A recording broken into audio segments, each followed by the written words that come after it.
So hello my dear बच्चा, नमस्कार सभी बच्चों को। और यहाँ पर हम लोग जो स्टार्ट करने वाले हैं क्लास 11th कंप्यूटर साइंस का एक बेशकीमती टॉपिक जिसका नाम है जी प्रॉब्लम सॉल्विंग, जो कि आप थंबनेल देख करके आए हो। जी हाँ बिल्कुल, स्टार्ट करने से पहले आपको बता दूं कि हम लोग जी स्टार्ट कर रहे हैं या फिर कर चुके हैं क्लास 11th कंप्यूटर साइंस का फुल टू सिलेबस बिल्कुल हमारे अंदाज में। सो फिर चलिए स्टार्ट करते हैं। और सिलेबस देखिए आपके सामने है यहाँ पर, computer science and computer system and organisation. तो ये 10 नंबर का जो है वो हम ऑलरेडी अपने चैनल पर अपलोड कर चुके हैं। आज से आपकी जो क्लास स्टार्ट हो रही है वो है computational thinking and programming which is part 1, क्योंकि इसका पार्ट 2 जो होता है वो आप लोग पार्ट 2 होता है जो आप लोग क्लास 12 कंप्यूटर साइंस में जाकर के अगले साल पढ़ते हो। खैर अगले साल आपको 11th भी पढ़नी है और 12th भी पढ़नी है। और यहाँ से हम लोग आज स्टार्ट कर रहे हैं कंप्यूटेशनल थिंकिंग एंड प्रोग्रामिंग वाले पार्ट से। फिर सोसाइटी लॉ एथिक्स वाला चैप्टर आएगा, तो ये हम प्रोग्रामिंग करने के बाद में करेंगे, क्योंकि ये हमारा जो है फाइनल सेमेस्टर के अंदर या फाइनल जो हमारा पेपर होते हैं उन्हीं के अंदर ये चैप्टर है जो बेसिकली आता है। तो अभी जो हमारे हाफ ईयरली वगैरह होंगे तो उसमें हमारा शुरू का पोर्शन जैसे बेसिक्स ऑफ पाइथन, जैसे कंप्यूटर सिस्टम फंडामेंटल हो गया, बेसिक्स है ना, तो ये आ जाता है। तो चलिए फिर स्टार्ट करते हैं। तो आज हम लोग यहाँ पर शुरुआत करते हैं computational thinking and programming, that is part 1। तो पहले सबसे पहले एक क्वेश्चन आता है, क्योंकि आपका जो कदम है ना आज से वो प्रोग्रामिंग के अंदर जो है एंटर हो चुका है। तो यानी कि इससे पहले आप लोगों ने अगर कोई प्रोग्रामिंग लैंग्वेज मेरे ख्याल से शायद ही आपने सीखी हो, या फिर आपने मान लीजिए थोड़ी बहुत लैंग्वेज कोई छुट्टियों में या फिर 10th तक आपने सीखी भी है, लेकिन यहाँ से आप एक करियर जो है आपका वो स्टार्ट होने वाला है। क्योंकि आपने कुछ तो सोचा है कि यार मैं 11th 12th में ऑप्शनल या फिर मेन सब्जेक्ट रख रहा हूँ कंप्यूटर साइंस को, तो ऑब्वियसली आप बाद में भी कुछ है जो करना चाहते हो CS के अंदर, कंप्यूटर साइंस के अंदर।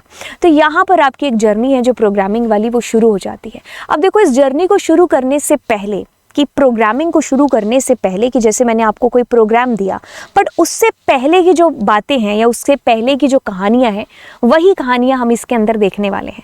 तो यानी कि कोई भी प्रोग्राम प्रॉब्लम आपके सामने आती है तो अब आपको किस तरीके से एक्ट करना है, क्योंकि अचानक से ऐसा तो नहीं होगा कि मैंने आपको कहा कि चलो फैक्टोरियल का प्रोग्राम बनाओ और अचानक से वो एक तरीका या आइडिया, वो लॉजिक तुम्हारे दिमाग में टपकेगा और तुम फटाफट से उस कोड को कर दोगे। ऐसा किसी के भी साथ नहीं होता है। तो सबसे पहले हमारा सवाल आता है कि what is programming. Programming means what to do and how to do. हमारा कंप्यूटर एक मशीन है, ठीक है, बिल्कुल मशीन को बताना पड़ेगा ना कि मशीन ये काम हमारे लिए कर दो। अब AC ऑन है, ये एक मशीन है, अब इसको थोड़ी ना पता चल रहा है कि मुझे गर्मी लग रही है, तो मैं रिमोट से बताऊंगी कि भाई साहब स्टार्ट हो जाओ, है ना। अगर TV की बात कर लेंगे तो उसको थोड़ी ना पता है कि हमें कौन सा चैनल देखना है, मैच देखना है कि मूवी देखनी है, तो हमें इंस्ट्रक्ट करना पड़ता है। हमारे कंप्यूटर को भी इंस्ट्रक्शन की ज़रूरत है जो पड़ती है।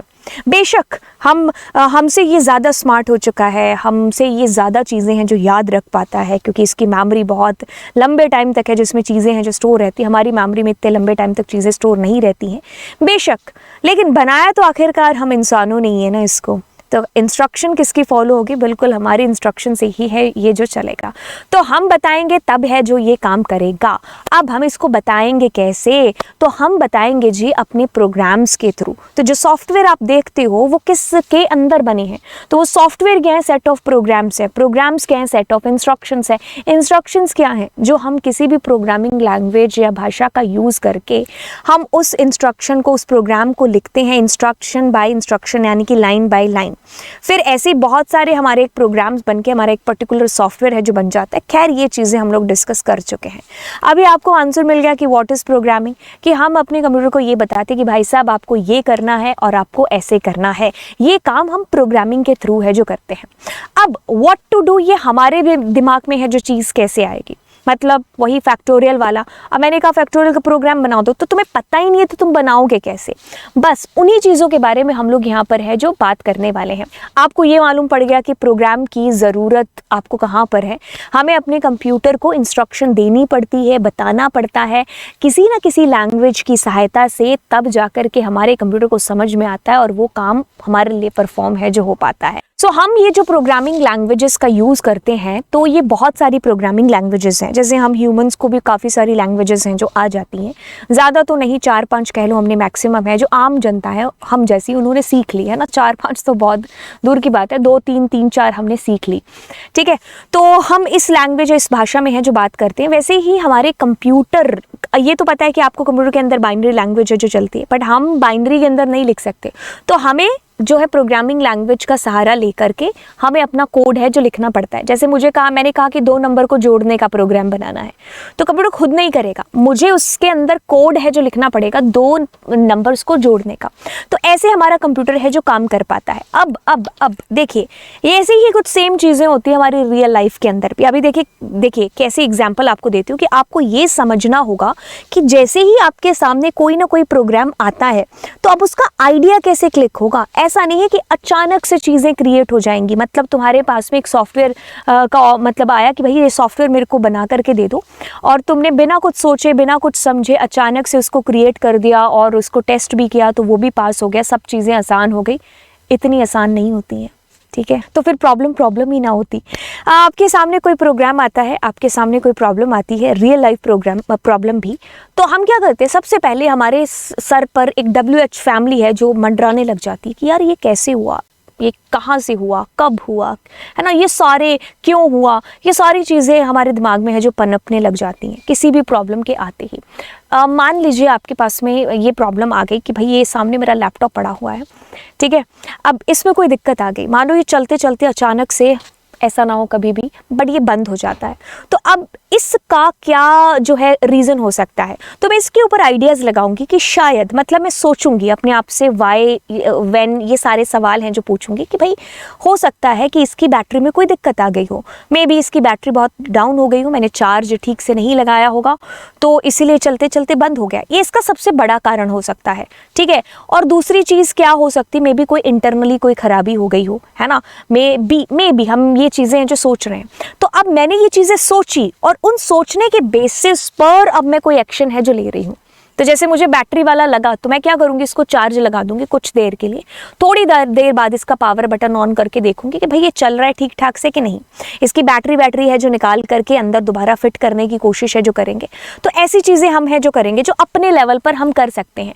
प्रॉब्लम आ गई, उसको सोचा, एक्शन लिया, अब सही हो गया तो ठीक है, नहीं तो हम दोबारा सोचेंगे, फिर एक्शन लेंगे, ये सारी प्रोसेस होगी ना। तो ये कुछ ऐसे नहीं हो रही एक साइकिल की तरह कि आपके सामने कोई भी प्रॉब्लम आ रही है, आप उसको आइडेंटिफाई कर रहे हो कि भाई दिक्कत आ गई है कि नहीं आई है, मतलब दिक्कत सीरियस है कि नहीं है। अब आप उसको हर तरीके से एनालाइज करने की कोशिश है जो कर रहे हो कि क्या हो सकता है, क्या नहीं हो सकता है, कैसे प्रॉब्लम आई, कैसे नहीं आई। ये जैसे लैपटॉप वाली है, या कोई मैं कह दूं कि भाई AC चलते चलते बंद हो गया, तो ये हो सकता है कि भाई लाइट ही चली गई हो, ठीक है, पावर सप्लाई ऑफ हो गया हो, बंद हो गया हो, हाँ, या हो सकता है मीटर में कोई दिक्कत हो, या हो सकता है AC में कोई वायरिंग में कोई दिक्कत हो। तो ये सारे WH फैमिली आपके दिमाग पर ऐसे ऐसे डांस कर रही है ना, ठीक है। तो अब क्या होगा कि इनमें से एक ना एक रीज़न तो होगा ही होगा। तो यानी कि आप हर तरीके से उसको एनालाइज कर रहे हो और फाइनली एक डिसीजन पर पहुंचे कि शायद ये दिक्कत होगी। तो आप अपना पहला स्टेप उठाते हो, ठीक है, उस प्रॉब्लम को सॉल्व करने के लिए उसको इम्प्लीमेंट करते हो। अब टेस्टिंग होगी कि जैसे लैपटॉप पे मेरा चला कि नहीं चला, है ना। तो टेस्टिंग में या तो मैं पास होंगी या फेल होंगी तो मैं दोबारा से आइडेंटिफाई करूंगी प्रॉब्लम को, एनालाइज, प्लान, इम्प्लीमेंट, टेस्ट। पास होंगी, फेल होंगी तो दोबारा से आइडेंटिफाई करूंगी, एनालाइज करूंगी, टिक टॉक। तो ये साइकिल आपकी चलती जाएगी। ये प्रॉब्लम सॉल्विंग की एक अप्रोच है जो एक रियल लाइफ के अंदर आती है ना।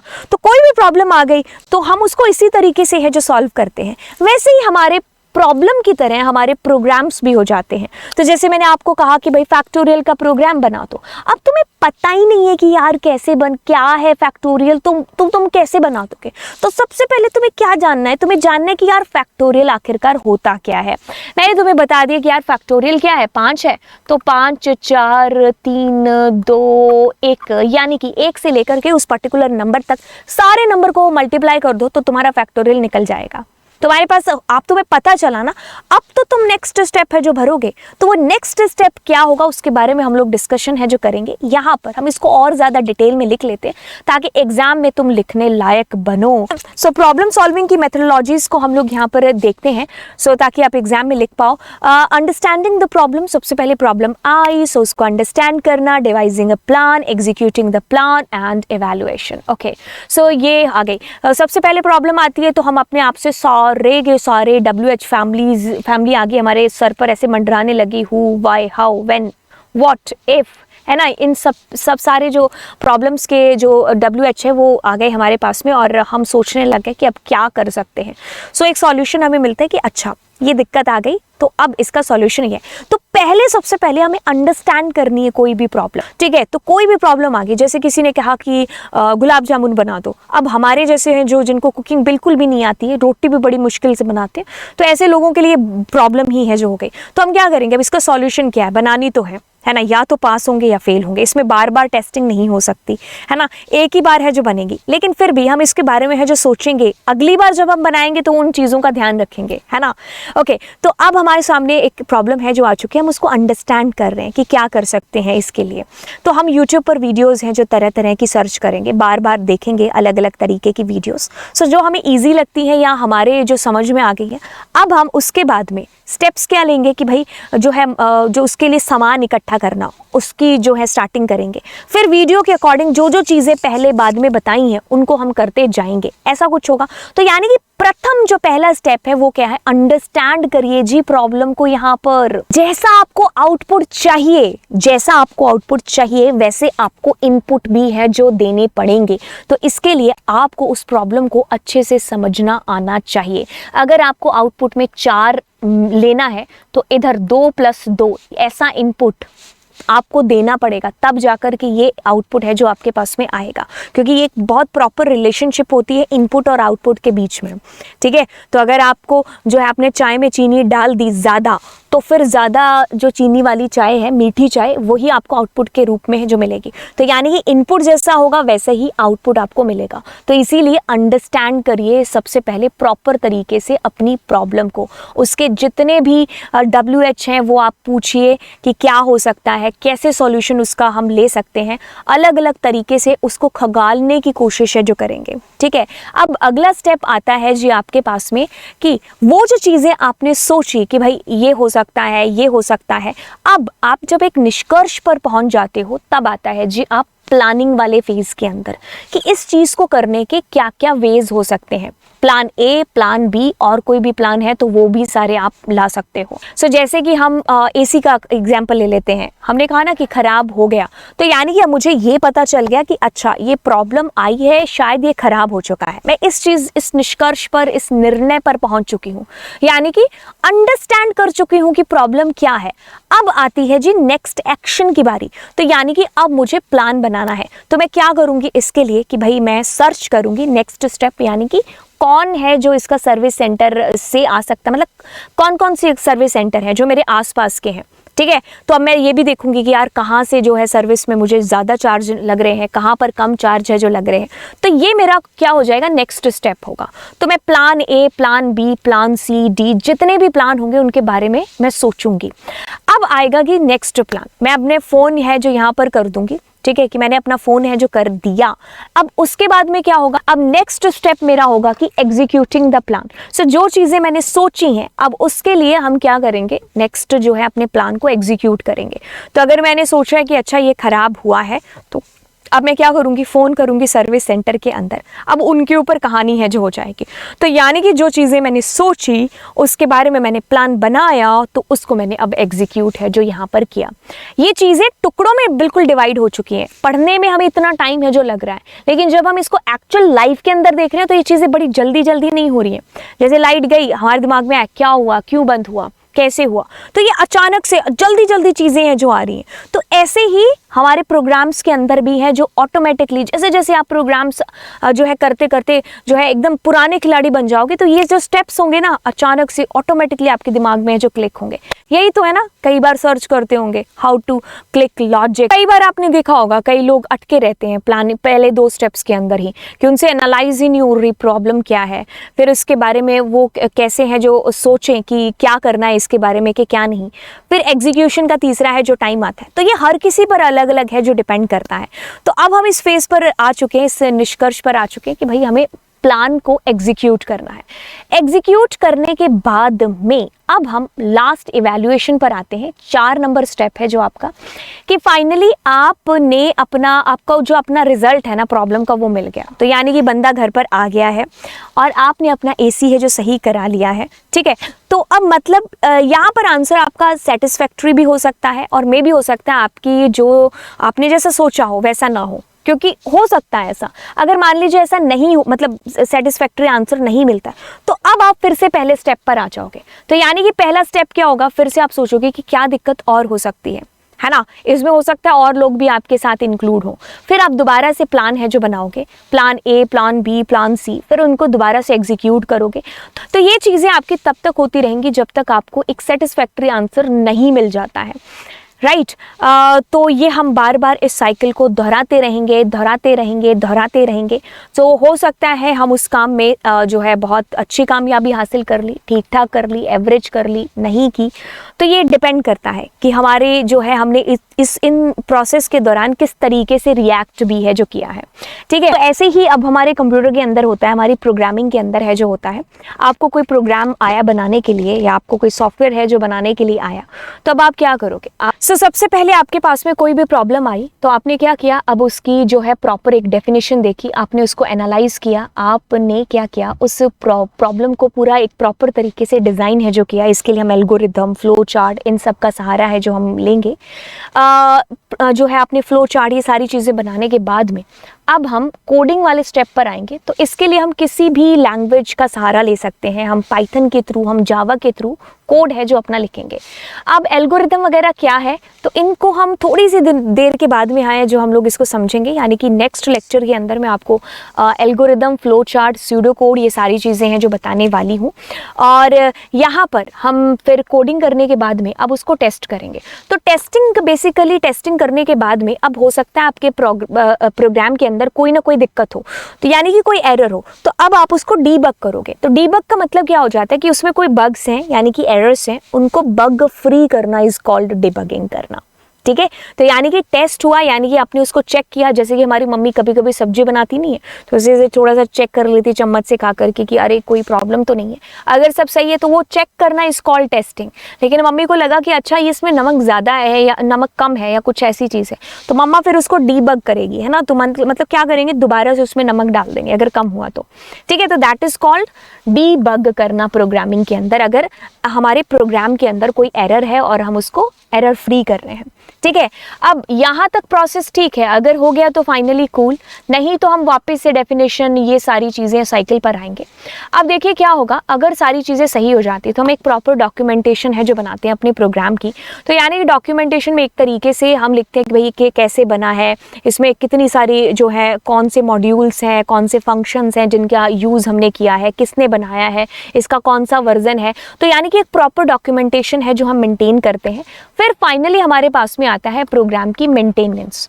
तो यानी कि कहने का मतलब है कि आप एक सॉफ्टवेयर बना रहे हो, अब उसको मेंटेन करना भी ज़रूरी है। जैसे कि एग्जांपल ले लेते हैं, अभी तो यूट्यूब आया था, बहुत साल पहले की बात करें तो यूट्यूब में इतने सारे फीचर्स थे नहीं, तो अभी देखो मेंटेन हुआ है। अब देखो इसमें शॉर्ट्स भी आ चुके हैं, न जाने कितनी सारी चीज़ें और है जो ऐड हो चुकी हैं।